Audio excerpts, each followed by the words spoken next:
Bismillahirrahmanirrahim. Assalamualaikum warahmatullahi wabarakatuh.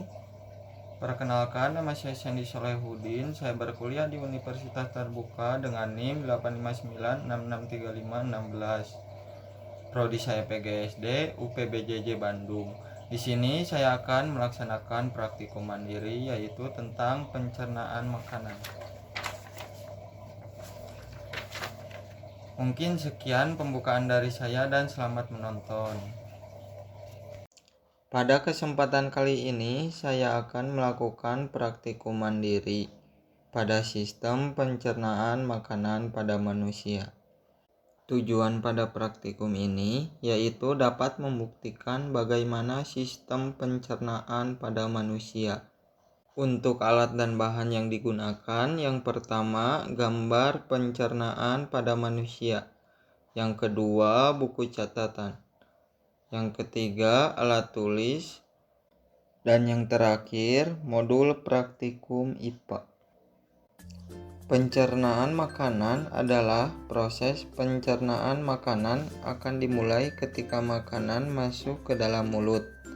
Pencernaan makanan merupakan proses memecahkan makanan menjadi molekul kecil sehingga dapat diserap oleh tubuh melalui pembuluh darah.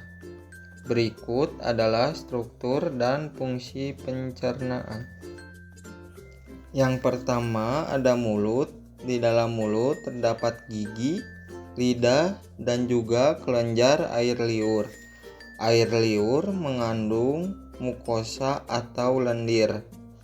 Di dalam mulut akan terjadi pencernaan secara mekanik dengan bantuan gigi dan pencernaan kimiawi dengan bantuan enzim petialin. Yang kedua, kerongkongan. Setelah melalui rongga mulut, makanan yang berbentuk seperti bolus akan masuk ke dalam tekak atau paring. Paring adalah saluran yang memanjang dari bagian rongga mulut sampai ke permukaan kerongkongan. Yang ketiga, lambung. Setelah dari kerongkongan, makanan kemudian masuk ke lambung. Dalam lambung terjadi pencernaan mekanisme dan kimiawi.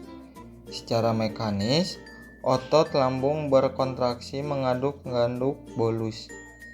Secara kimiawi, bolus bercampur dengan getah lambung mengandung asam klorida atau HCl, enzim, pepsin, dan enzim renin.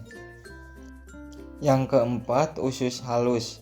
Usus halus memiliki panjang sekitar 8-25 meter.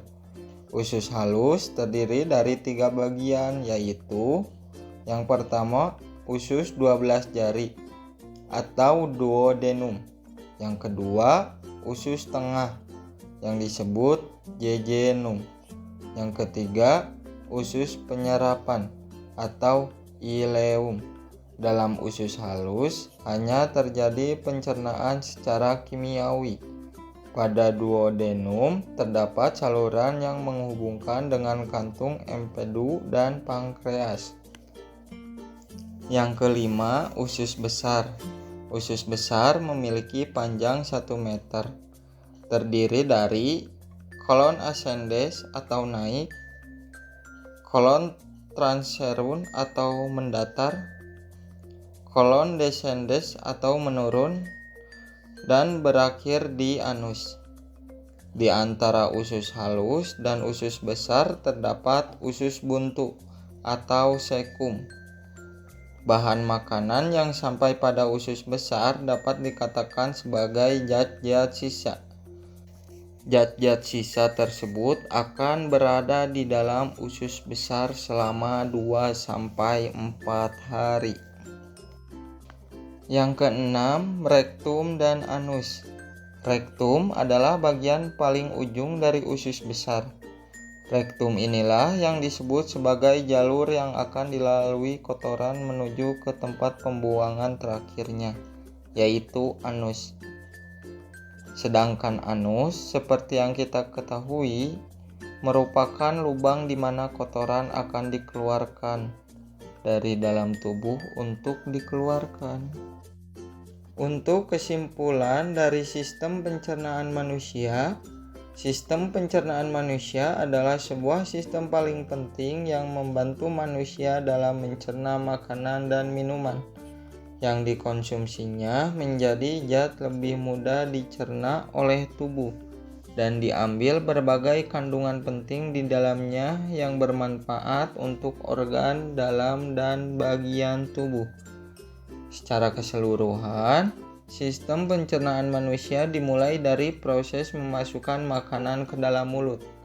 Kemudian, proses mengubah makanan menjadi kecil dan lembut.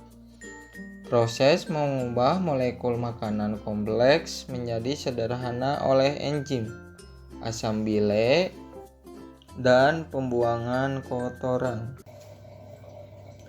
Barusan adalah hasil praktikum atau pembahasan dari saya tentang pencernaan makanan. Maaf bila ada salah kata, salah ucap, atau salah saat melaksanakan praktikum. Mungkin sekian. Wassalamualaikum warahmatullahi wabarakatuh.